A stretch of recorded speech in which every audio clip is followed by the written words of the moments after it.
राजधानी नवी दिल्लीतील काँग्रेस मुख्यालयाबाहेर एक लागलेला पोस्टर आहे आणि तो पोस्टर खूप चर्चेत ठरतोय। मी सध्या राजधानी नवी दिल्लीतील काँग्रेस मुख्यालयाबाहेर आणि हा पोस्टर खरं तर चर्चेत ठरतोय, कारण या पोस्टरवरती लिहिलेलं आहे की Rahulji Maharashtra wants a new face MLC election. महाराष्ट्रामध्ये विधान परिषदेसाठी एका नव्या चेहऱ्याला संधी द्या, अशा पद्धतीचा आशय या पोस्टरवरती लिहिलेला आहे। खरं तर कुणाचं नाव या पोस्टरवरती लिहिलेलं नाही, फक्त हाताचा पंजा दिलेला आहे आणि अभोगाने आहे अशा पद्धतीची जे चित्र हाताच्या पंजाचं लिहून फक्त एक माहिती लिहिलेली आहे। दुसरीकडे आपण बघायला गेलं तर संविधान घेतलेला राहुल गांधी यांचा फोटो या पोस्टरवरती ठेवलेला आहे। सोबतच या पोस्टरवरती जे 4-5 महत्त्वाचे पॉईंट्स लिहिलेले आहेत त्या पॉईंट्सवरती जर आपण बघायला गेलं तर ज्या व्यक्तीला, ज्या नव्या चेहऱ्याला महाराष्ट्रातील ग्रासरूटची माहिती आहे, सोबतच जो शिक्षित चेहरा आहे आणि सगळ्या सोसायट्यांसोबत जो लढू शकतो, अशा पद्धतीच्या नव्या चेहऱ्याला संधी द्या, अशा पद्धतीचा जो आशय आहे या पोस्टरवरती लिहिल्याचं आपल्याला बघायला मिळते। दुसरीकडे जर आपण बघितलं तर या पोस्टरवरती एक महत्त्वाचा मुद्दा लिहिलेला आहे आणि तो मुद्दा आहे की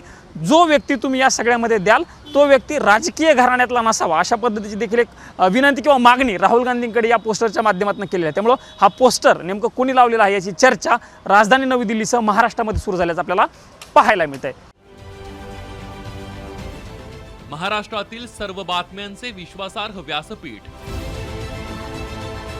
सकाळच्या सर्व सोशल मीडिया प्लॅटफॉर्मला लाईक, फॉलो आणि सबस्क्राईब करा। तसंच सर्व नोटिफिकेशनसाठी बेल आयकॉन प्रेस करायला विसरू नका।